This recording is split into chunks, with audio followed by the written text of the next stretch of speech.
तो आप सभी लोगों का फिर से स्वागत है। हम कल बैट इक्वेशन में यहाँ तक का डेरिवेशन पढ़ चुके थे।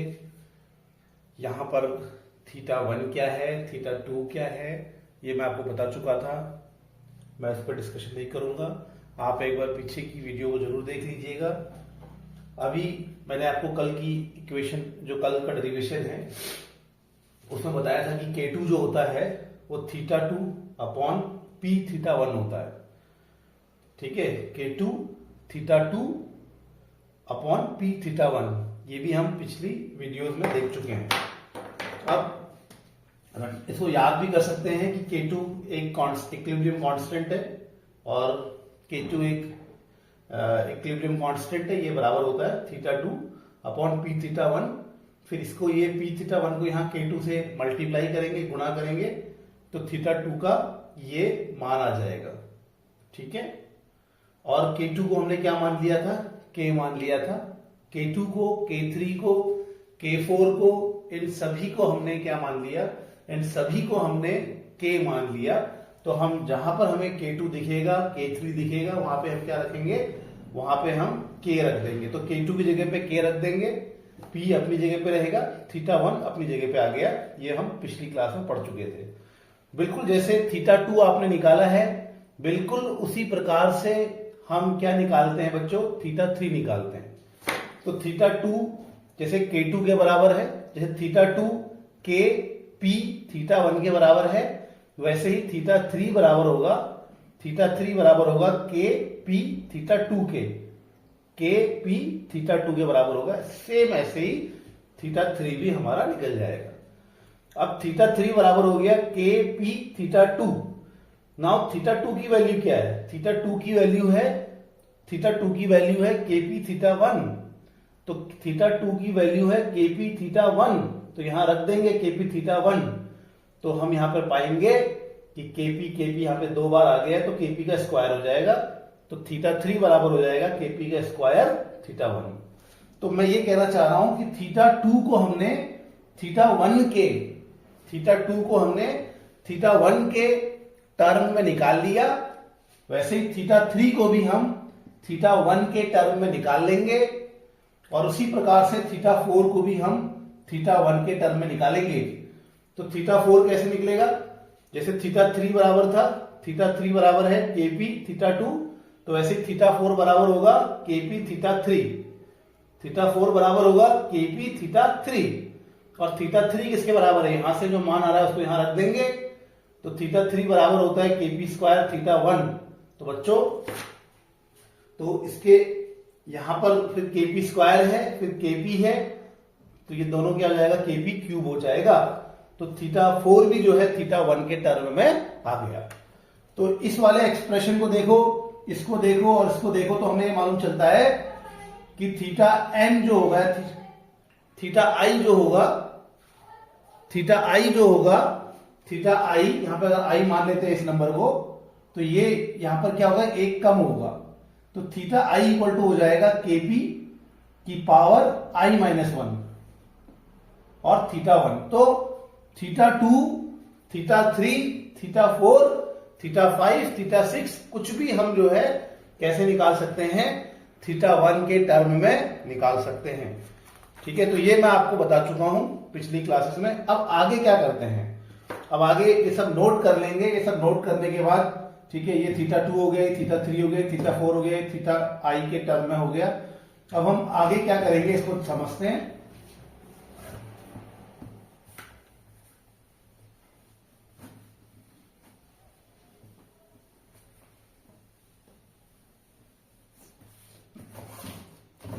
अब आगे देखेंगे तो हम ये देखते हैं बच्चों कि हम θ1 हो, चाहे θ2 हो, चाहे θ3 हो, ये सभी क्या है, ये सब के सब एक तरह के फ्रैक्शन है।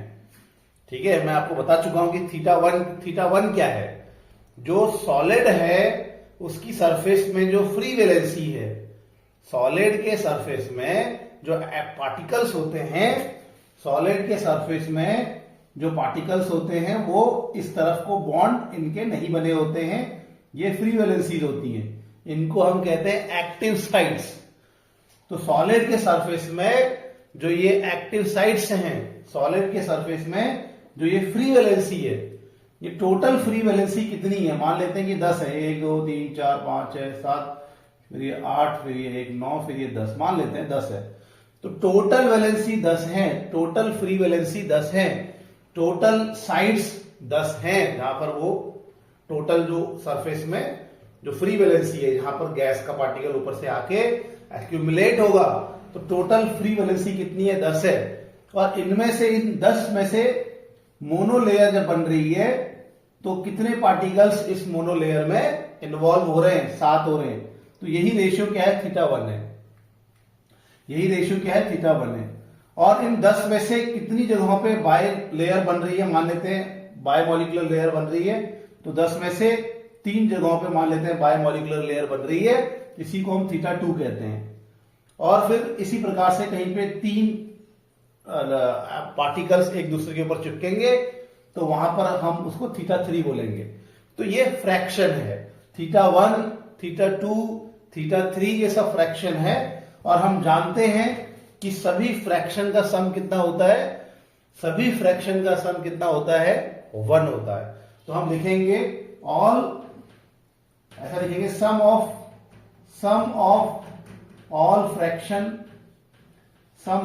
फ्रैक्शन इज 1, सिंस, क्योंकि सभी फ्रैक्शन का सम कितना होता है, 1 होता है। तो इसलिए हम लिख सकते हैं, हमारे पास सबसे पहले क्या था, QV था। QV का मतलब क्या है, θV का मतलब क्या है, θV का मतलब है कि भैया जो जितनी साइड्स हैं, उन साइड्स में जितनी साइड है, जितनी फ्री वैलेंसी है, उसमें हर जगह पे कितना मैक्सिमम एब्जॉर्प्शन हुआ है, ठीक है। चाहे फिर वो मोनोलेयर के रूप में हुआ हो, फिर चाहे वो बायोमोलिकुलर लेयर के रूप में हुआ हो, या ट्राइमोलिकुलर लेयर के रूप में हुआ हो, टोटल साइड्स में कितनी जगहों पर एब्जॉर्प्शन हुआ है, टोटल 10 में से 9 जगहों पे अगर एब्जॉर्प्शन हुआ है, इसको θV बोलते हैं। तो ये हम देख चुके हैं कि θV होता है हमारा, फिर हमारे पास θ1 होता है, θ2 होता है, θ3 होता है। इस प्रकार से हमारे पास आगे को फ्रैक्शंस होते हैं। और इन सभी का सम कितना हो गया, इन सभी का सम हमारे पास कितना है, 1 हो गया। क्योंकि ये सबके सब फ्रैक्शन है, तो हम इन सभी का सम कितना कंसिडर करते हैं, 1 कंसिडर करते हैं, ठीक है। तो हम ये ऐसे कर सकते हैं। अब हम क्या करेंगे भैया, अब हम इन सभी को हम क्या करते हैं, θ1 के टर्म में लिख सकते हैं, θV को छोड़कर। θ2 को हम θ1 के टर्म में लिख सकते हैं, बिल्कुल लिख सकते हैं। क्या बताया था, Kp θ1 बोलते हैं इसको। θ3 को कैसे लिखेंगे, θ3 को लिखेंगे Kp, ये 3 है तो यहाँ पे एक पावर कम हो जाएगी, 2 θ1 हो जाएगा। ऐसे ही अगर मान लो यहाँ पे हम θ4 लिखेंगे, ऐसे मैं आगे दिखा लेता हूं, उसमें ऊपर वाले में लिखते हैं हम θ4 θ5 ऐसे कर लेते हैं, ठीक है। अब ठीक है, थोड़ा सा और बढ़िया लगेगा। तो ऐसे ही हम θ4 कैसे लिखेंगे, θ1 के टर्म में कैसे लिखेंगे, Kp की पावर 3 θ1। ऐसे ही θ5 कैसे लिखेंगे, Kp की पावर 4 θ1। और इस प्रकार से आगे को ये बढ़ता चला जाएगा। तो बच्चों, ये सभी के सब जो है, θV हो चाहे θ1 हो, फिर या चाहे θ2 हो, ये सब के सब फ्रैक्शन होते हैं। और सभी फ्रैक्शन का सम हम जानते हैं कितना होता है, सभी फ्रैक्शन का सम 1 होता है बच्चों। इसीलिए हम सभी फ्रैक्शन का सम कितना लिख रहे हैं, 1 लिख रहे हैं। जरूर इसको एक बार समझ लीजिएगा कि θ1 θ2 क्या है। θ1 θ2 यानी कि सारी वैलेंसी, जितनी फ्री वैलेंसी है, उसमें कितनी जगहों पर मोनोलेयर बन रही है, उस रेशियो को हम θ1 कह रहे हैं। उन पूरी फ्री वैलेंसी में कितनी जगहों पे बायोमोलिकुलर लेयर बन रही है, उसको θ2 कह रहे हैं, ठीक है। तो ये हमारे पास है। और फिर θ2 θ3 θ4 θ5 ये सब θ1 के टर्म में कैसे लिखे जा सकते हैं, अभी जस्ट कुछ देर पहले आपको बताया मैंने। तो हम क्या कर सकते हैं, अब आप जान रहे होंगे। अगर हम यहाँ देखेंगे तो यहाँ θ1 सब में कॉमन है। इसके बाद तो मैं यहाँ θ1 को कॉमन ले लूंगा, इसमें से सब में से θ1 को कॉमन ले लूंगा, तो क्या बचेगा, θ1 कॉमन हो गया तो यहाँ पे 1 बचेगा। यहाँ पर क्या बचेगा, Kp बचेगा। यहाँ पर क्या बचेगा, Kp का स्क्वायर बचेगा। फिर यहाँ पर क्या बचेगा, Kp का क्यूब बचेगा।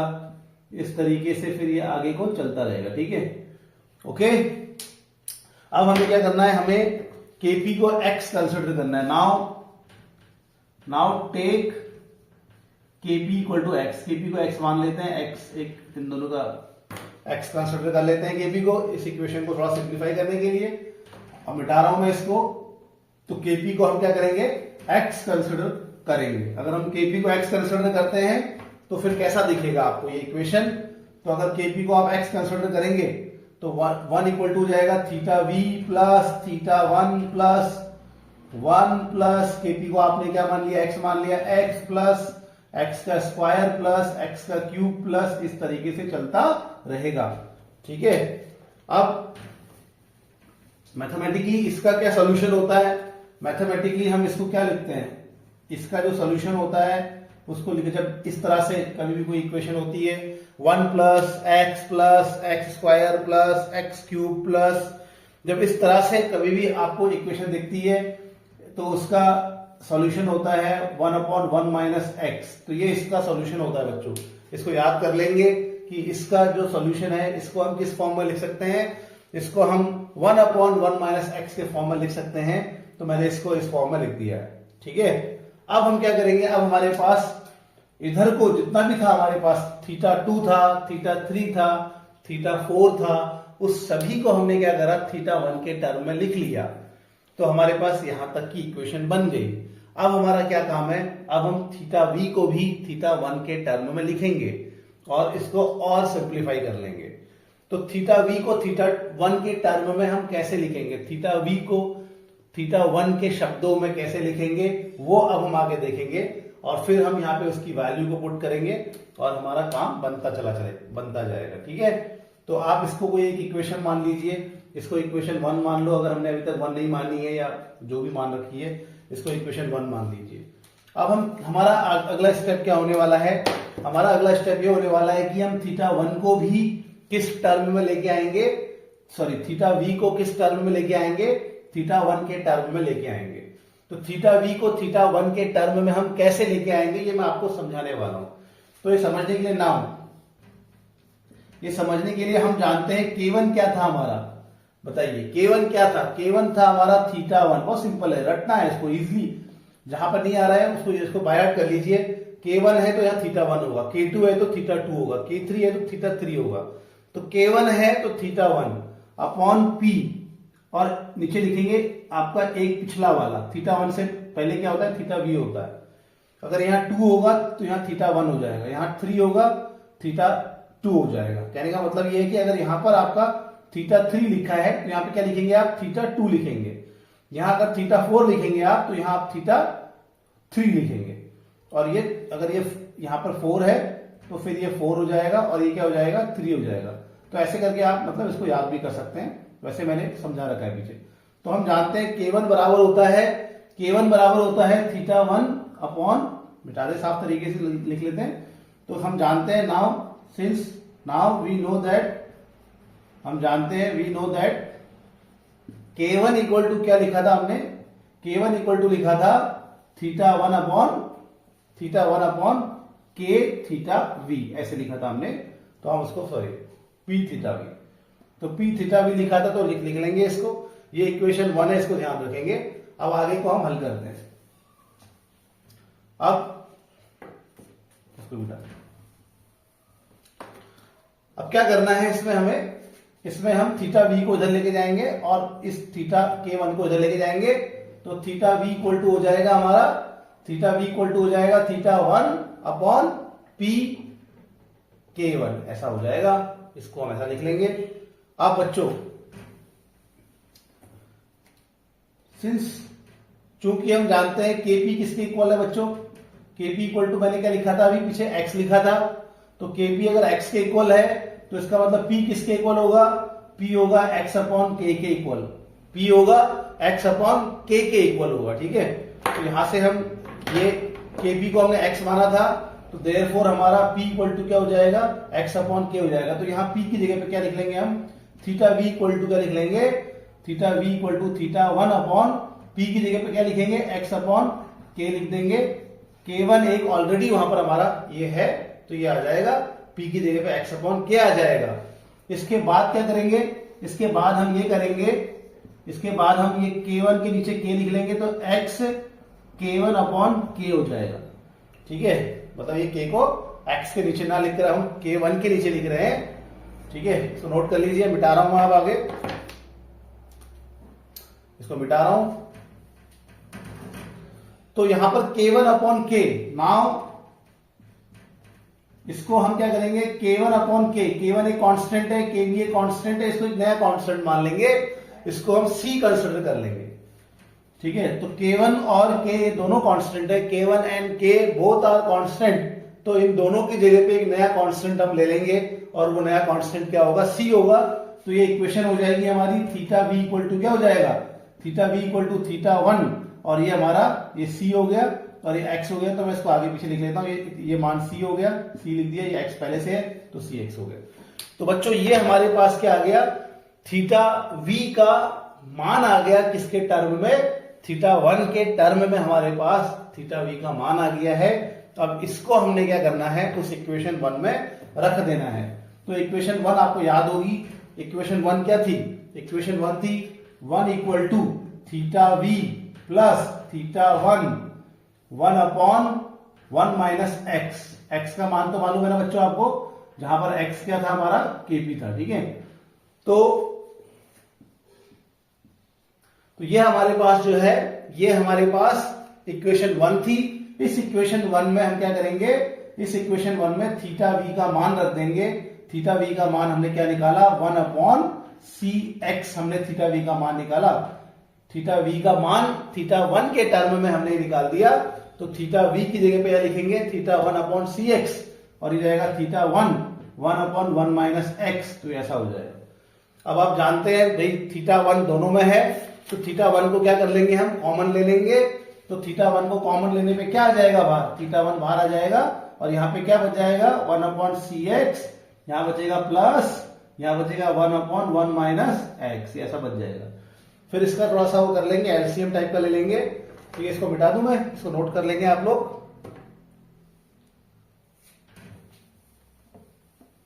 ठीक है, इसके बाद इन दोनों का हम कर ले, इन दोनों को हम क्रॉस मल्टीप्लाई एक सा कर लेंगे। तो ये cx और cx और 1 माइनस एक्स ऐसे कर लेंगे, और इसको यहां मल्टीप्लाई कर लेंगे, इसको यहां मल्टीप्लाई कर लेंगे, तो 1 माइनस एक्स प्लस cx ऐसे कर लेंगे। ठीक है, अब इसको ऐसा करने के बाद हमने क्या करना है, हमने बच्चों थोड़ा सा हमने क्या करना है इसमें, वैसे हो ही गया ये काम, हम इसको थोड़ा सा आगे पीछे कर लेंगे, cx को यहां आगे कर लेंगे, तो cx और माइनस एक्स को पीछे लिख लेंगे, थोड़ा रीअरेंज कर रहे हैं हम। तो ये cx 1 माइनस एक्स हम ऐसे लिखेंगे। ठीक है, उसके बाद हम यहाँ पे क्या है, यहाँ पे हमारा x कॉमन है दोनों में, तो x को बाहर लिख लेंगे, कुछ नहीं करना है, मैथमेटिकली आगे पीछे हल्का फुल्का हम कर रहे हैं।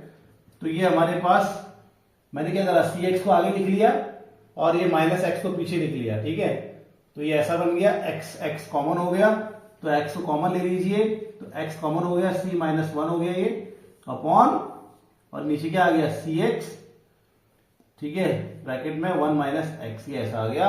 तो बच्चों ये हमारे पास जो है इक्वेशन 2 बन गई।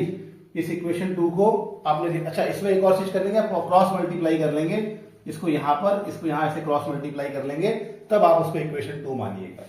इतना नोट कर लीजिए।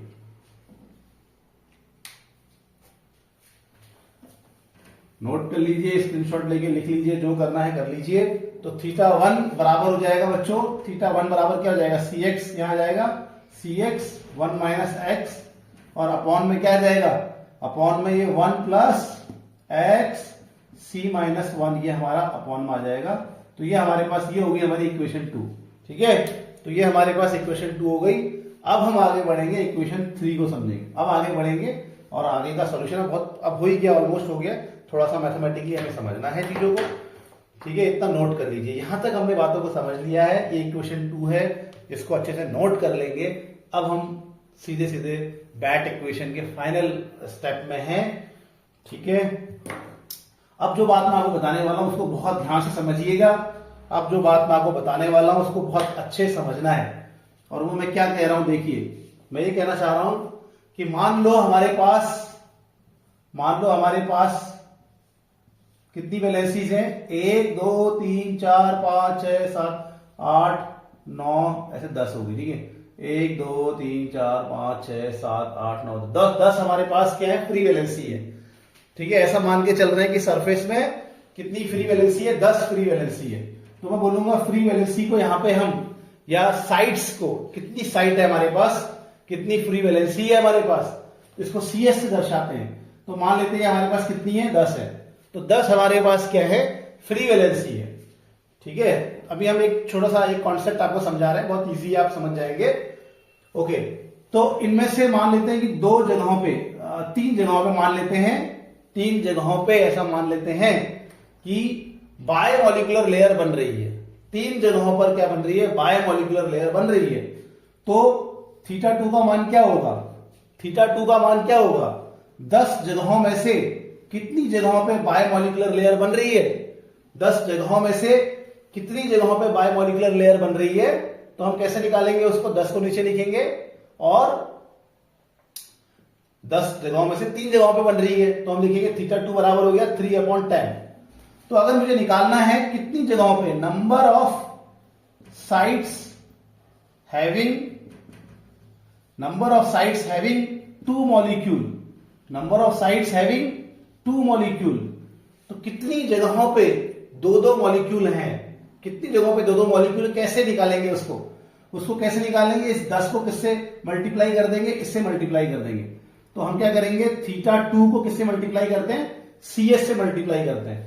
तो नंबर ऑफ साइट्स, कितनी जगहों पे 2 मॉलिक्यूल है, कैसे निकालेंगे, 3 जगहों पे है ना, 3 जगहों पे 2 मॉलिक्यूल है। तो लेकिन कैसे निकल रहा है, वो निकल कैसे रहा है, हम क्या कर रहे हैं, 3/10 को किससे मल्टीप्लाई कर रहे हैं, 10 से मल्टीप्लाई कर रहे हैं।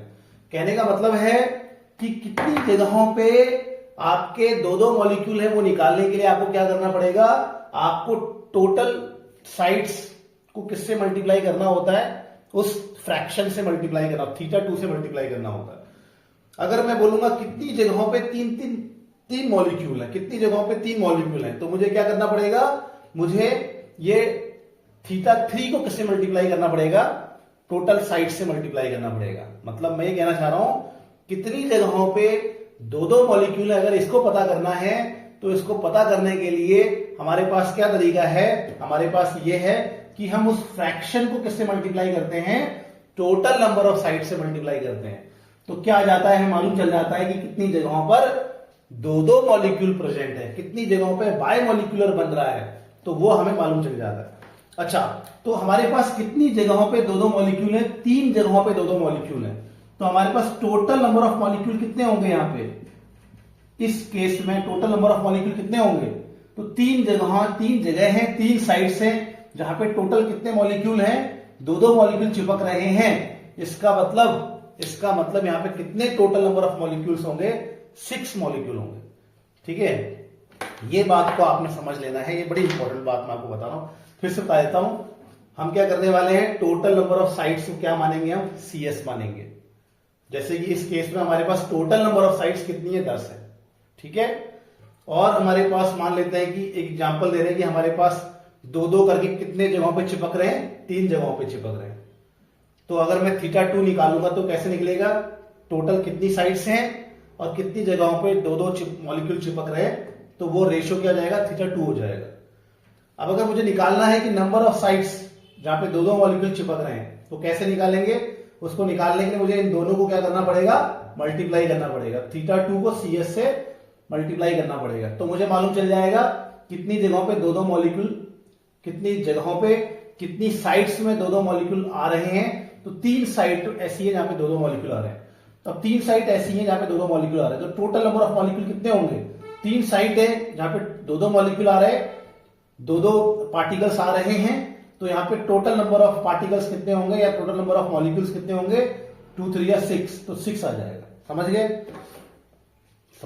अब हम इसी चीज को अपनाएंगे यहां पर आगे को, इसी चीज को हम आगे बोलेंगे। अब हम लिखेंगे now to find the total number of molecule, total number of molecule हमें फाइंड करना है, ठीक है। या टोटल नंबर ऑफ पार्टिकल हमें फाइंड करना है। तो इसको कैसे फाइंड किया जाता है, अब हम मानेंगे लेट द नंबर ऑफ तो let the number of sites for adsorption, let the number of sites for adsorption, adsorption के लिए कितनी साइट्स है हमारे पास, टोटल कितनी साइट्स है, 10 मैंने मान रखी थी, उसको आप क्या मान लेते हैं, CS मान लेते हैं। अब फॉर मोनोलेयर, अब मोनोलेयर के लिए हम देखते हैं, ठीक है। मान लेते हैं कि मोनोलेयर जो है, मोनोलेयर कितनी जगहों पे मोनोलेयर बन रही है, उसको कैसे अपने निकालते हैं, θ1 से निकालते हैं, ठीक है। For monolayer the fraction of adsorption, ठीक है। मोनोलेयर के लिए फ्रैक्शन ऑफ एड्सॉर्प्शन क्या है, θ1 है, ठीक है। इसीलिए number of sites having monolayer, number of sites having monolayer, कितनी जगहों पे मोनोलेयर बन रही होगी। अगर टोटल साइट्स आपकी 10 है और ये आपका फ्रैक्शन है, तो इनको क्या करना पड़ता है, मल्टीप्लाई करना पड़ता है। तो इतनी जगहों पर θ1 इंटू CS, इतनी जगहों पर क्या बन रहे होंगे, एक एक पार्टिकल चिपक रहे होंगे। अब इतनी जगहों पर एक एक पार्टिकल चिपक रहे हैं, तो number of particles in monolayer, तो मोनोलेयर में नंबर ऑफ पार्टिकल्स कितने होंगे, तो मोनोलेयर में नंबर ऑफ पार्टिकल होंगे 1 इंटू θ1 CS, मतलब इतनी साइड्स हैं जहां पे एक एक पार्टिकल चिपक रहे हैं, तो टोटल कितने पार्टिकल्स होंगे, तो टोटल पार्टिकल निकालने के लिए साइड्स को किससे मल्टीप्लाई करते हैं, नंबर ऑफ पार्टिकल से। तो एक एक पार्टिकल चिपक रहा है तो 1 इंटू क्या कर देंगे, साइड्स कर देंगे, ठीक है। तो ये number of particle in monolayer आ जाएगा कि जब मोनोलेयर बन रही है तो उस वक्त कितने कण हैं वो हम ऐसे निकाल सकते हैं, ठीक है। अब सेम ऐसा ही करेंगे हम फॉर बायलेयर के लिए, फॉर जहां दो पार्टिकल चिपक रहे होंगे, फॉर बायमॉलिक्यूलर के लिए भी ऐसा करेंगे। आगे इसको लिखने के बाद मिटा दीजिए, फॉर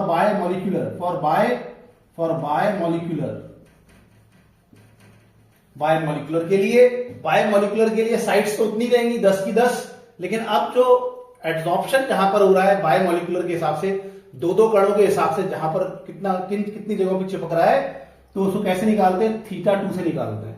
तो 10 में से θ2 जगहों पर क्या है, दो के हिसाब से वहां पे चीजें आ रही है, एक्यूमुलेशन हो रहा है, θ2 हो गया। तो नंबर ऑफ साइट्स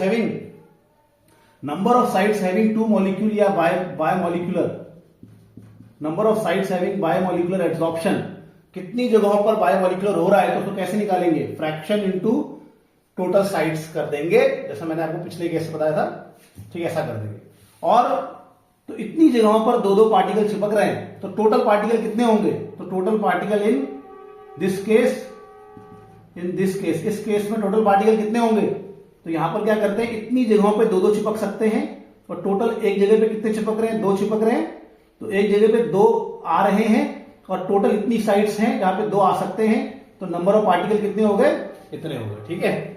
इसी प्रकार से अगर हमें 3 पार्टिकल चिपक रहे हैं, तो यहां पे क्या आ जाएगा, 3 θ2, सॉरी गलत हो गई, यहां पे θ2 है।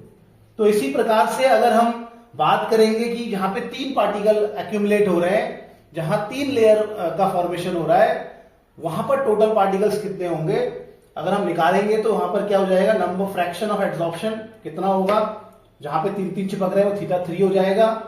टोटल कितनी साइड्स होंगी जहां पे 3 चिपक रहे हैं, θ3 इंटू CS हो जाएगा। अच्छा, इतनी साइड्स में 3 चिपक रहे हैं, θ3 इंटू CS, इतनी साइड्स में 3 चिपक रहे हैं, तो टोटल पार्टिकल्स कितने होंगे, जब हमारे पास इतनी साइड्स हैं यहां पे 3 चिपक रहे हैं, तो टोटल पार्टिकल कैसे निकालेंगे, 3 इंटू इतनी साइड कर देंगे, तो यहां 3 इंटू θ3 CS हो जाएगा, समझ गए। तो इस तरह से हम मोनोलेयर में कितने पार्टिकल्स हैं टोटल, बायलेयर्स में कितने पार्टिकल हैं टोटल, फिर ऐसे ही हमारा जो 3 लेयर बन रही है उसमें कितने पार्टिकल हैं टोटल, उसको हम क्या कर सकते हैं, फाइंड आउट कर सकते हैं। और सबको अगर जोड़ देंगे, now the total number of particle, now the total number of particle, तो टोटल नंबर ऑफ पार्टिकल अगर निकालना है हमें, तो मोनोलेयर में कितने पार्टिकल आ रहे हैं, मोनोलेयर में आ रहे हैं θ1 CS इंटू 1, कितने पार्टिकल मोनोलेयर में आ रहे हैं। बायलेयर में कितने पार्टिकल आ रहे हैं, 2 गुणा θ2 CS, बायलेयर में इतने पार्टिकल आ रहे हैं, वैसे ही अगर 3 लेयर बन रही है तो उसमें कितने पार्टिकल आएंगे, 3 इंटू थीटा 3 CS, और इसी प्रकार से 4 में कितने पार्टिकल आएंगे उसको भी हम क्या कर सकते हैं, लिख सकते हैं। ठीक है, तो इस प्रकार से क्या कर सकते हैं, हम सारे पार्टिकल्स को क्या करेंगे, अगर हमें फर्स्ट लेयर में इतने पार्टिकल होंगे, सेकेंड लेयर में इतने पार्टिकल होंगे, थर्ड लेयर में कितने पार्टिकल इन्वॉल्व हो रहे हैं, उसको हम अगर निकालना चाहे तो ऐसे करके निकाल सकते हैं। 3 मतलब पार्टिकल एक साथ जो लेयर बना रहे हैं वो इतने होंगे, 2 पार्टिकल जो लेयर बना रहे हैं वो इतने होंगे, 1 पार्टिकल जो लेयर बना रहा है वो इतना होगा। सबको जोड़ देंगे तो टोटल नंबर ऑफ पार्टिकल हमारे सामने आ जाएंगे। अब क्या करना है, अब हम क्या करेंगे, इन सभी में हमें क्या करना है बच्चों, CS हमारा कॉमन हो गया, तो CS को हम कॉमन ले लेंगे इसमें। तो CS को कॉमन लेने क्या बचेगा, थीटा 1 2 थीटा 2 3 थीटा 3, और इस प्रकार से आगे को हमारा ये बच जाएगा। ठीक है, ओके।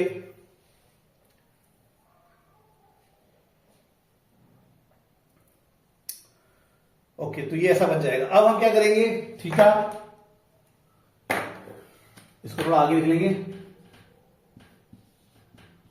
थीटा 2 क्या है उसको थीटा 1 के टर्म में लिख लो।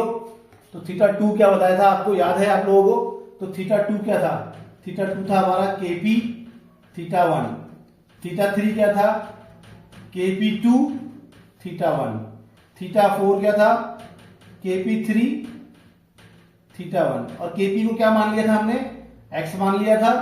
तो मैं इस KP की जगह क्या लिखूंगा, x, तो थीटा 2 क्या हो जाएगा, x थीटा 1 हो जाएगा, तो 2x थीटा 1 हो जाएगा। थीटा 3 क्या हो जाएगा, थीटा 3 हो जाएगा, इसको हमने x मान लिया है, तो x स्क्वायर, सॉरी 3, थोड़ा सा इसको हटा देते हैं, 3x स्क्वायर थीटा 1 हो जाएगा। ऐसे ही ये जो है हमारा, इसको x मान लेंगे, तो थीटा 4 क्या जाएगा, x क्यूब थीटा 1 हो जाएगा। तो यहां पे जो भी आगे को होगा उसको हम लिखते चले जाएंगे। ठीक है, इस तरह से हम क्या कर सकते हैं, इस तरह से हम थीटा 1 भी यहाँ पे हमारा क्या आ गया, कॉमन आ गया, तो थीटा 1 को हम कॉमन ले लेंगे बाहर, और यहाँ पे क्या बच जाएगा, यहाँ पे 1 बचेगा, यहाँ पे 2x बचेगा, यहाँ पे 3x का स्क्वायर बचेगा। इस तरह से फिर ये आगे को आता चला जाएगा। इसका सोल्यूशन क्या होता है, इसका सोल्यूशन होता है बच्चों, इसका सोल्यूशन होता है 1/1 माइनस एक्स स्क्वायर। ठीक है, तो ये सॉरी 1/1 माइनस का एक्स स्क्वायर, सॉरी गलत हो गया। तो ये इसका सोल्यूशन होता है 1/1 माइनस का एक्स स्क्वायर। तो इसका जो सोल्यूशन है वो याद कर लेंगे आप। तो ये हमारे पास टोटल नंबर ऑफ पार्टिकल क्या है आ जाते हैं। तो यहां तक आप इसको नोट करेंगे, फिर मैं इसको मिटाने वाला हूं, जल्दी से नोट करेंगे और पहुंचने वाले होने वाला है हमारा काम। ठीक है,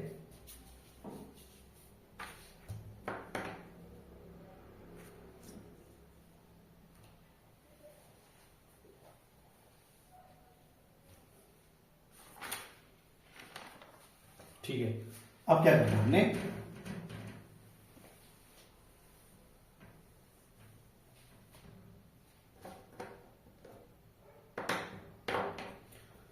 अब हम क्या करेंगे, लेट्स कंसीडर ओनली मोनोलेयर।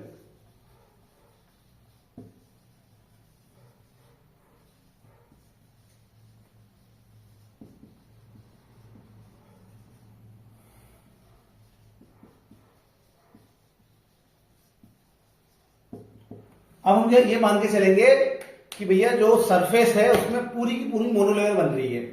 अगर सरफेस में पूरी की पूरी मोनोलेयर बनेगी तो जितनी साइड्स होंगी उतने के उतने क्या होंगे, जितनी साइड्स होंगी उनमें सब में एक एक पार्टिकल चिपक जाएगा। यानी कि जितनी साइड्स होंगी उसमें सब में मोनोलेयर के पार्टिकल चिपक जाएंगे। इसलिए total number of sides equal to होगा total number of particle in monolayer हो जाएगा। मतलब हमने ये मान लिया है कि 10 की 10 जो है, या जो भी यहाँ पे नंबर ऑफ साइड्स है उसमें क्या हो रहा है, एक एक पार्टिकल अपना चिपक रहा है, एक मोनोलेयर बन रही है। तो जितनी साइड्स है 10 साइड्स है, तो मोनोलेयर में कितने पार्टिकल आ रहे हैं, 10 पार्टिकल आ रहे हैं। तो इसीलिए अब हमें मान के चल रहे हैं कि मोनोलेयर बन रही है, पूरे सरफेस में मोनोलेयर बन रही है। तो जितनी साइड्स होंगी उसमें सभी में आपके पार्टिकल्स आएंगे, मोनोलेयर के पार्टिकल्स आ जाएंगे। इसलिए हम CS को किसके बराबर मान लेंगे, number of particle in monolayer. तो समझ गए होंगे आप मेरी बात को कि 10 साइड्स हैं और ये 10 साइड में हमारे 10 के 10 पार्टिकल्स आ गए हैं, एक सिंगल पार्टिकल आ गया है। इसका मतलब अगर मैं बोलूंगा कि भैया मोनोलेयर में कितने पार्टिकल हैं, तो आप बोलोगे CS पार्टिकल हैं, 10 पार्टिकल हैं। तो मैं यहाँ पे CS को किसके इक्वल लिख लूंगा, मोनोलेयर के इक्वल लिख लूंगा। तो इस वाली इसकी जगह पे देयरफॉर, तो मैं यहां पर क्या लिखूंगा आपका, अच्छा ये क्या था आपका, टोटल नंबर ऑफ पार्टिकल था। तो स्टार्टिंग में इसको n लिखना है बच्चों, n मतलब टोटल नंबर ऑफ पार्टिकल्स, ठीक है। अगर नहीं लिखा है तो उसको लिख लेंगे। तो n equal to total number of particle, हाँ, तो टोटल नंबर ऑफ पार्टिकल निकाल रहे थे ना हम, तो इसको n मान लेना है। तो यहां पे हम लिख लेंगे n equal to total number of particle equal to, यहाँ पे CS की जगह पे क्या लिखेंगे, पार्टिकल्स इन मोनोलेयर, और θ1 की जगह पे θ1 ही लिखेंगे, और ये पूरा नोट कर लेंगे। तो मैं मिटा रहा हूं इसको, हम समझ गए बच्चों। तो आप क्या लिखेंगे कि भैया हमने ये मान लिया है कि मोनोलेयर बन रही है पूरे सरफेस में, तो जितनी साइड्स होंगी वो पूरी की पूरी मोनोलेयर के लिए होंगी। इसलिए जितनी नंबर ऑफ साइड्स हैं उतने ही पार्टिकल्स मोनोलेयर बना रहे हैं। तो CS इक्वल टू क्या हो जाएगा, हम NM मान लेंगे। तो हमारे पास जो अभी इक्वेशन थी, total number of particles equal to CS था ना, CS θ1 upon 1 minus x square, ऐसा था हमारे पास। तो हम क्या कर लेंगे, इस CS की जगह पे क्या मान लेंगे, इस CS की जगह पे NM मान लेंगे। हम ये मान के चलेंगे जितनी साइड है उसमें एक एक पार्टिकल आ रहा है, तो मोनोलेयर बन रही है। मोनोलेयर के पार्टिकल्स किसके बराबर होंगे, जितनी साइड्स है उसके बराबर हो जाएंगे, इसलिए मैं यहाँ पे NM मान रहा हूं। अब बच्चों आपने θ1 का मान रखना है इक्वेशन 2 से, शायद वो इक्वेशन 2 थी। तो फ्रॉम इक्वेशन 2 में आपने θ1 का जो भी मान है उसको यहां रखेंगे। तो n इक्वल टू हो जाएगा NM, और θ1 का मान आपके इक्वेशन 2 में क्या था, इक्वेशन 2 में θ1 का मान था CX 1 minus x upon 1 plus x और C माइनस 1। इस तरह से आपकी इक्वेशन 1 में θ1 का मान था। और ये वाला 1, ये तो पहले से यहां रहेगा, इसमें ये पे रख देते हैं 1 माइनस एक्स का होल स्क्वायर, ये हमारा पहले से ही है। तो बच्चों θ1 का मान आपने इक्वेशन 2 से यहां रख दिया। अब क्या होगा, आप समझ ही रहे होंगे क्या दिख रहा है आप लोगों को, ये 1 माइनस एक्स का स्क्वायर और ये एक बार कैंसिल हो जाएगा, तो यहाँ पे 1 माइनस एक्स बच जाएगा। तो आपके नेक्स्ट स्टेप में क्या आ जाएगा, तो आपके नेक्स्ट स्टेप में आ जाएगा total number of particle equal to NM, particles in monolayer, upon 1 minus x, ये ऐसे आ जाएगा, ठीक है, 1 माइनस एक्स आ जाएगा, और यहाँ पे आ जाएगा आपका 1 माइनस एक्स, ठीक है, इसको हम ब्रैकेट में डाल देते हैं, 1 माइनस एक्स और C माइनस 1, ये तो हमारा ऑलरेडी पड़ा है, और ऊपर आ गया हमारा CX, ठीक है, तो ऐसे आ गया। इसके बाद हम क्या करेंगे, NM को नीचे लेके आएंगे, ठीक है, आप नोट करते हुए चलेंगे, जल्दी हो गया, फिनिश हो गया हमारा डेरिवेशन। आप इसको नीचे लेके आएंगे, इसको नीचे लेके आएंगे, तो हमारा N, ओके बच्चों, तो यहाँ पे हम एक छोटी सी, यहाँ पे प्लस साइन है, ये हम शायद पीछे हमने प्लस साइन किया था, यहाँ पे हम माइनस साइन कर दिया, वो एक छोटी सी मिस्टेक है, देख लीजिएगा, ठीक है। तो यहाँ पे हमारे पास जो इक्वेशन है, तो ये बन गई हमारी इक्वेशन। हमने क्या करा, NM को नीचे लेके आ गए, NM को नीचे लाने पर हमारे पास ये इक्वेशन बन गई है, ठीक है। इसके बाद हमें क्या करना है वो हम देखते हैं। अच्छा, जो टोटल नंबर ऑफ पार्टिकल्स होते हैं, एवोगाड्रो के हिसाब से नंबर ऑफ पार्टिकल्स वॉल्यूम को रिप्रेजेंट करते हैं, तो total number of particles total volume को रिप्रेजेंट करेंगे, और जो मोनोलेयर्स में पार्टिकल्स हैं वो उसके मोनोलेयर के, जो मोनोलेयर में पार्टिकल्स हैं वो उस लेयर के वॉल्यूम को रिप्रेजेंट करेंगे, इसको V मोनो लिख लेंगे हम। तो CX की जगह CX हो गया, 1 माइनस एक्स की जगह 1 माइनस एक्स हो गया, 1 प्लस एक्स C माइनस 1, ये हमारा वैसा ही वैसा उतर गया। आप इसको नोट कर लेंगे। अब हमें क्या करना है, बस लास्ट स्टेप है हमारे पास, अब हो ही गया है। चलिए इसको फिनिश कर लेते हैं फटाफट। अब हमारे पास क्या है बच्चों, x इक्वल टू किसके बराबर है, x इक्वल टू हमारे पास है, x इक्वल टू है KP, x इक्वल टू हमारा K है, KP है, और हम जानते हैं K इक्वल टू, सिंस ये होता है, एंड हमने पीछे बताया था आपको कि K, ये जो K है इसको कैसे निकालते हैं, K इक्वल टू होता है 1 अपॉन P0, ये हमने आपको पीछे के जब स्टार्टिंग में हमने बता रखा है आपको। तो ये सारी चीजें आपने यहाँ पुट कर देनी है। तो क्या बन जाएगा आपका बन जाएगा V total upon V mono, V total upon V mono equal to हो जाएगा CX ऐसा हो जाएगा, ठीक है। आप इसको ऐसे कर लेंगे और इसके बाद x की जगह पे क्या रख लेंगे, x की जगह पे आप रख लेंगे बच्चों kp और kp रख लेंगे। x की यहाँ पे x था ना, तो ये x था, इस x की जगह पे क्या रखेंगे आप, इस x की जगह पे क्या रखेंगे kp रखेंगे ऐसे करके, और फिर k की जगह पे क्या रखेंगे, k की जगह पे आप 1/p0, तो ये आपका x की जगह पे p/p0 आ जाएगा। मुझे लगता है आपको समझ में आ रही होगी बात। तो ये ऐसे करना है, यहाँ पे x था तो x की जगह पे पहले क्या रखेंगे, kp रखेंगे और फिर k की जगह पे 1/p0 रखेंगे, तो ये आपका p/p0 हो जाएगा। ठीक है, और नीचे क्या रहेगा आपका, यहाँ पे 1 - x था, तो जहां यहाँ पे x है वहां p/p0 लिख लेंगे। फिर यहाँ पे 1 + x c - 1 x p/p0 पीछे लिख लिया, कोई दिक्कत नहीं है, वही समझने की बात है। इसको ऐसा कर लेंगे। ठीक है, इसके बाद हम इसको जो है लिख लेंगे v टोटल अपॉन, हो गया एक स्टेप का है, v total upon v mono equal to c p/p0, और यहां अगर हम एलसीएम ले लेंगे तो ये क्रॉस मल्टीप्लाई करेंगे तो p0 और p0 - p ऐसा आ जाएगा। ठीक है, और यहां क्या बचेगा आपका 1 + c - 1 p/p0 ऐसा आ जाएगा। ठीक है, इसके p0 से इसका p0 कैंसिल कर लेंगे, अब जो बचता है उसको नोट कर लेंगे। ठीक है, तो क्या बच गया आपका v total upon v mono, ये ऐसा बच गया। एग्जाम में ऐसा करने की जरूरत नहीं है, एग्जाम में सीधे इतना आंसर आ गया तो सीधे फाइनल इक्वेशन नोट कर लेंगे आप। ये सब दाएं बाएं नहीं काटना आपने, सीधे फाइनल इक्वेशन जो बैट की होती है उसको नोट कर लेंगे। ठीक है, तो लेकिन फिर भी यहाँ पे आ कैसे रहा है, तो ये cp हो जाएगा और ये p0 - p हो जाएगा, ऐसे करके हम इसको कर लेंगे। ठीक है, और हमारा यहाँ पे क्या बच गया, इधर पे इसको भी हम क्या करेंगे, एलसीएम ले लेंगे, इसको भी क्रॉस मल्टीप्लाई कर लेंगे, तो यहां पर हमारा क्या आ जाएगा, ये जाएगा p0 + c - 1 p/p0, ये हमारा ऐसा हो गया। ठीक है, ये हमारा ऐसा बन गया। इसके बाद हम क्या करेंगे, इसके बाद आपने इस v मोनो को यहां ले लेना है बच्चों, ऐसे ले लीजिए v मोनो को। ठीक है,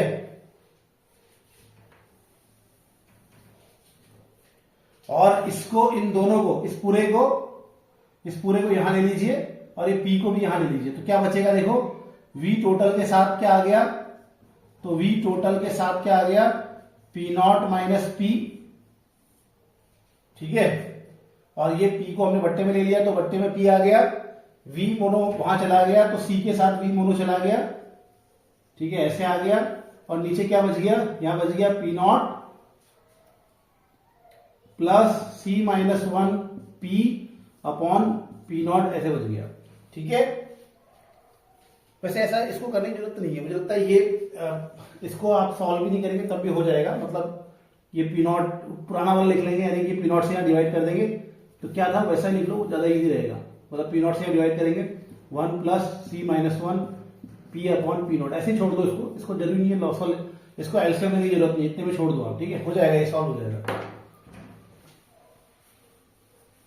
अब इसको क्या करेंगे आप, इसको रेसिप्रोकल कर देंगे, उल्टा कर देंगे। समझ रहे ना मैं क्या कहना चाह रहा हूं, ये जो हमने क्रॉस मल्टीप्लाई किया था वो मत कीजिए, वो ऐसे भी मुझे लगता है शॉर्ट आउट हो जाएगा। कीजिए, अब इसको पलट दीजिए। ठीक है, ऑन टेकिंग रेसिप्रोकल, इसको उल्टा कर दीजिए, मतलब पलट दो, दोनों तरफ पलट दो, तो क्या बन जाएगा, ये आपका p ऊपर आ गया, p0 - p नीचे आ गया, और v टोटल यहां पे आ गया, ये तो ठीक हो गया हमारा। और इस तरफ ये ऊपर चला जाएगा, 1 + c - p p/p0, ये ऊपर चला गया, और नीचे क्या आ गया, cv मोनो आ गया। ठीक है, तो ये बच्चों हमारी इक्वेशन बन गई है। तो ये हो गया p/p0 - p, यहां पे आ गया, यहां पे v टोटल आ गया।